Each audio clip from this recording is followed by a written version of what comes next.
আমি নিজে কিতাবে পড়ছি, কোন বান্দার একটি আমল কবুল হলো কিনা এটার প্রমাণ হলো ওই বান্দাকে আল্লাহ তাআলা এটা কবুল করিলে দ্বিতীয়বার পরের আমল পুনরায় তাকে ওই আমল করার তৌফিক দেয়।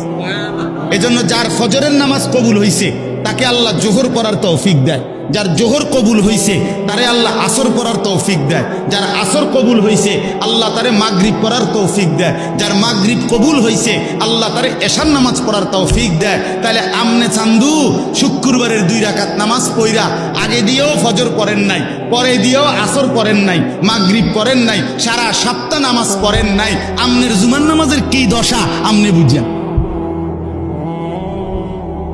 হ্যাঁ, কে বলছে?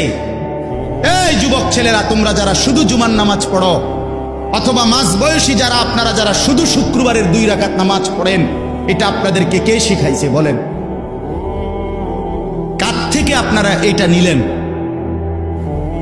বলেন? কোন আলেমে দ্বীন কোনদিন আপনাদেরকে বলছে যে এক মুসলমানের জন্য নামাজ শুধু শুক্রবারে?